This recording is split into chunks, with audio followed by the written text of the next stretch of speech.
Halo, Bapak Ibu Saudara sekalian, apa kabar? Saya percaya saudara selalu sehat dan dalam perlindungan Tuhan. Saya Gotri kali ini akan menceritakan tentang dasar pengajaran Kiai Sadrah yang dia adalah Rasul Jawa pribumi pertama. Baik saudara, setiap masa atau setiap zaman selalu ada zaman yang susah dan banyak orang menjadi murtad karena suatu kesulitan, penderitaan, sakit penyakit, malapetaka, dan banyak orang menjadi tidak percaya kepada Tuhan, kepada ajaran agama, kepada kebenaran-kebenaran, juga tuntunan akan Roh Kudus, dan sebagainya.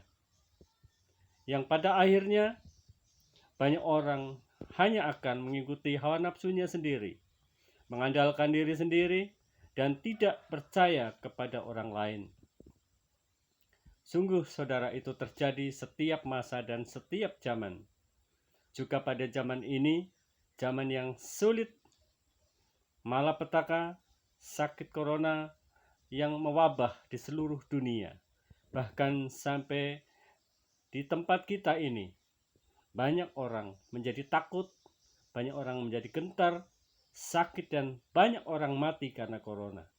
Bahkan banyak orang yang mati karena takut. Iman menjadi goyah.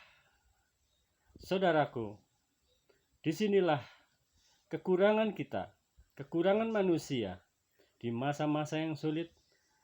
Bukan atau tidak lagi kita berpegang teguh kepada kebenaran Tuhan, tetapi kita melepaskannya dan bahkan kita lari dari Tuhan dan tidak percaya lagi kepada Tuhan dan mengandalkan diri sendiri. Disitulah saudaraku, masa itu juga terjadi pada saat Kiai Sadrah.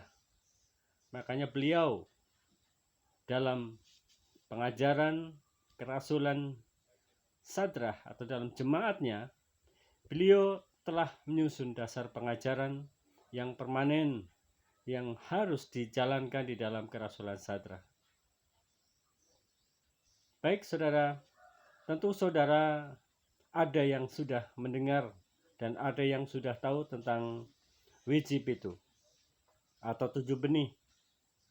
Wiji pitu yang nomor 1 adalah pinter atau pandai. Pinter, bener, jujur, adil laku hakim, suci, sampurno, lan wicaksono. Baik saudaraku, akan satu persatu akan saya sampaikan, akan saya jelaskan menurut pengertian saya yang sudah saya pelajari dan saya pahami. Baik saudara, sekarang saya akan menyampaikan mengenai pinter atau pandai. Saudaraku, tentu setiap orang bisa menjadi pandai apabila dia mau belajar keras. Apapun, segala macam hal itu apabila pandai, pasti akan menghasilkan sesuatu yang sangat baik.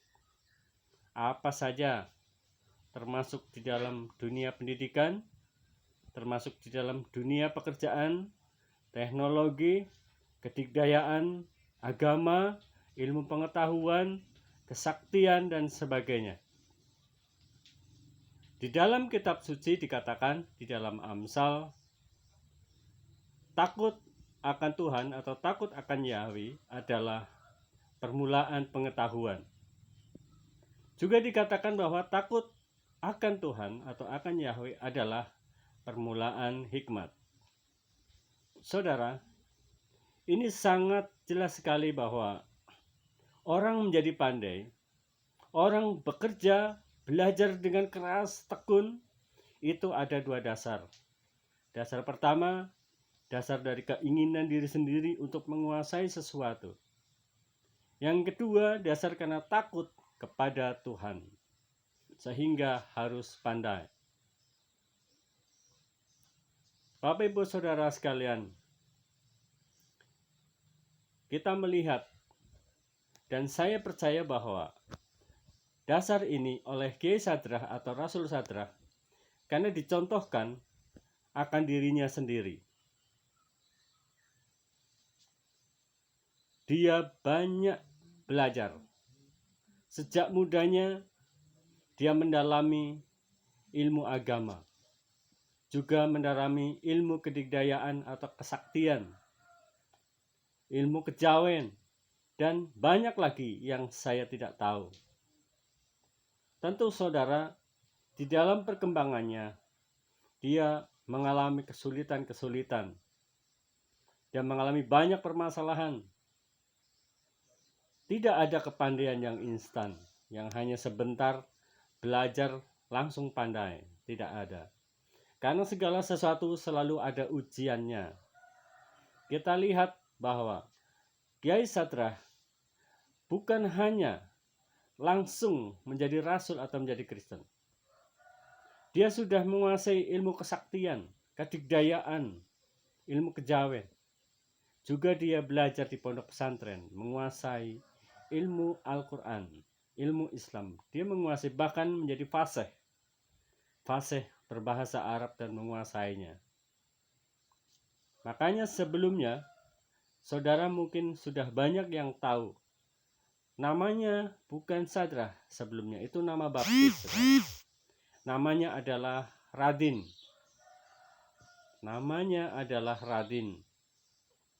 Nah, setelah dia menguasai ilmu Islam, lulus dari pondok pesantren Tebu Ireng, Jombang, dia mendapat tambahan nama Abbas, yang artinya dia yang menguasai dan memahami ilmu Al-Quran dan bahasa Arabnya, orang yang ahli.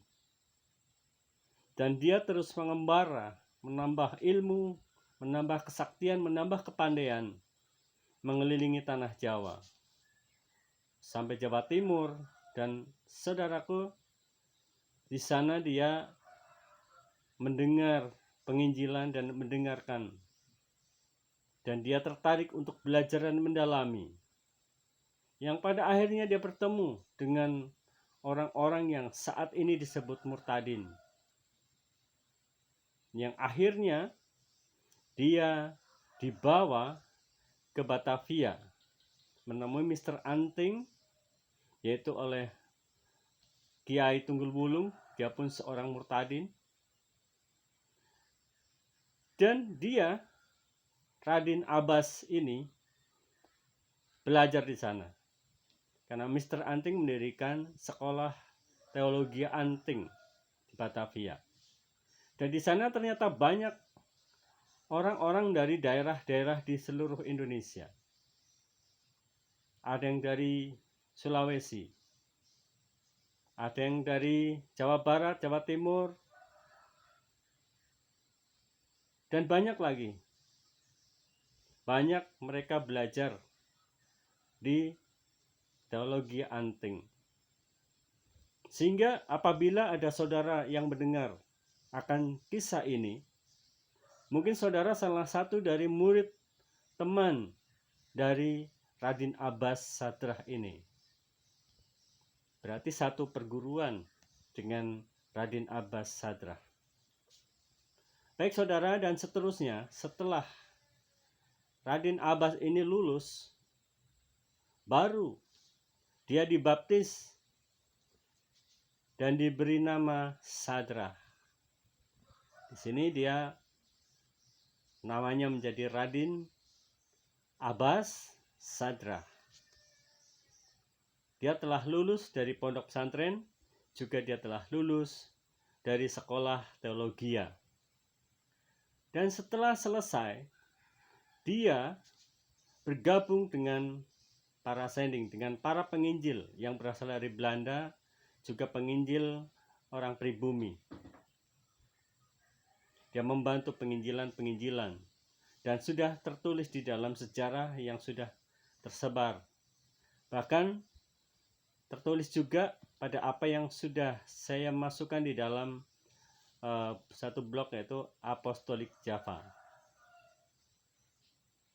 Saudaraku, di sini mengingatkan kepada kita, secara umum, pintar atau pandai ini dipakai oleh semua orang. Jadi ternyata Kiai Sadrah atau Rasul Sadrah membuat dasar pengajaran ini bersifat universal, bersifat umum, yang dipakai oleh semua orang.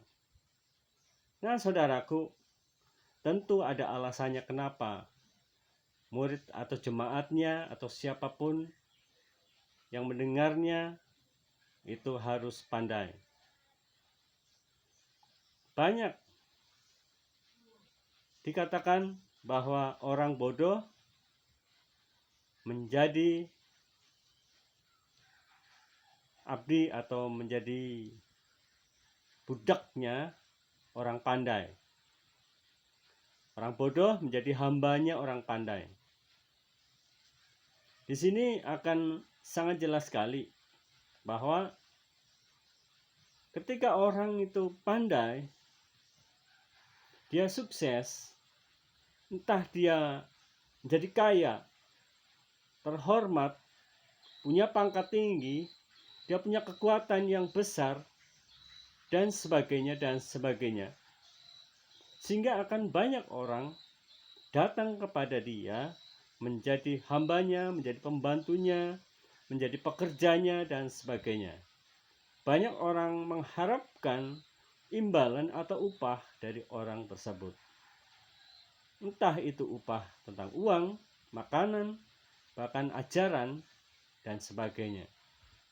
Artinya bahwa semakin banyak kepandaian yang dimiliki oleh orang, oleh manusia atau oleh kita, itu semakin banyak kesuksesan kita dapatkan. Nah, di sini saudara, saya juga menyadari bahwa hanya 1-2 kepandaian yang saya kuasai, bahkan itu belum seberapa. Dan disinilah saudaraku bahwa betapa pentingnya kita selalu belajar. Tetapi supaya kita tidak salah dalam menerapkan kepandaian kita, tentu dasar keinginan kita untuk menjadi pandai adalah takut akan Tuhan. Karena nanti dasar pengajaran Kiai Sadrah yang kedua tentang benar atau benar, itu nanti akan saya sampaikan di sesi selanjutnya setelah yang ini. Karena itulah saudaraku, banyak firman Tuhan yang akan membawa kita kepada kebenaran tentang pandai ini. Jadi saudara, setelah kita menjadi pandai akan banyak hal yang bisa kita lakukan, manfaatnya akan sangat besar sekali. Tentunya terkait dengan kerasulan penerus Sadrah ini. Kita menyadari sebagai jemaat penerus kerasulan Sadrah, bahkan yang saat ini masih ada di dalam kerasulan Indonesia, kita menyadari begitu banyak kelemahan, kekurangan, hal-hal yang harus kita bangun secara bersama. Sangat penting sekali ketika kita atau saudara di dalam kerasulan Indonesia mendapati banyak jemaat, banyak anggota gereja yang memiliki kepandaian yang lebih daripada yang lainnya, yang bermacam-macam, harus disatukan. Karena kepandaian jika hanya satu saja, itu pun akan menjadi sulit. Jadi kepandaian yang banyak inilah yang harus dipersatukan.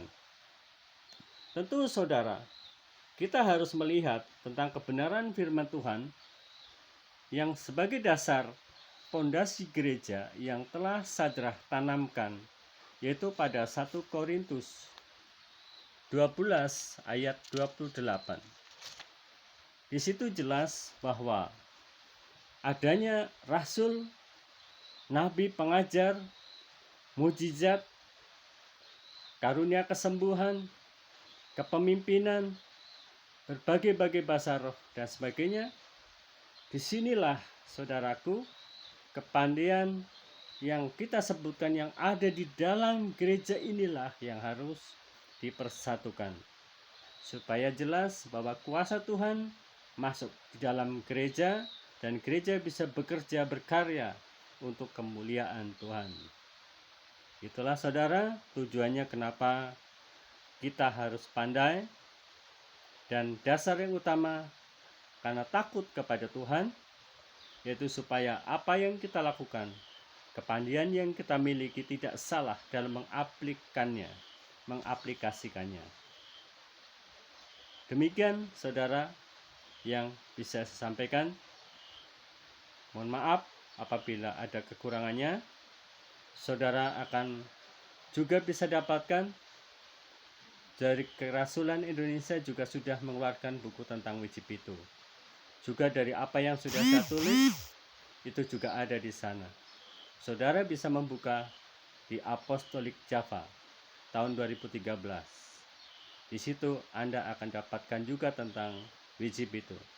Dan yang saya sampaikan ini adalah bagian dari apa yang sudah saya baca, dan saya mendapatkan pengetahuan, dan saya mendapatkan hikmat dari apa yang sudah saya terima, dan saya sampaikan dengan mudah, dengan cara yang mudah untuk kita ingat bahwa kepandaian akan membawa kita kepada keberhasilan. Tetapi kepandaian yang akan membawa kepada keberhasilan yang baik adalah kepandaian yang berdasarkan takut akan Tuhan, bukan karena keinginan kita sendiri untuk menguasai sebagai manusia. Itulah saudaraku yang terkasih, tetaplah berjuang untuk menjadi pandai dan untuk berhikmat oleh karena takut akan Tuhan. Demikian sampaikan, Tuhan memberkati. Jangan lupa Bapak Ibu Saudara, dukung channel saya agar saya bisa terus mengembangkan apa yang saya sampaikan ini lebih lengkap lagi, lebih bagus lagi, dengan mensubscribe dan share kepada teman-teman yang kita kenal, supaya apa yang saya sampaikan ini menjadi berkat juga bagi orang lain. Terima kasih. Tuhan memberkati.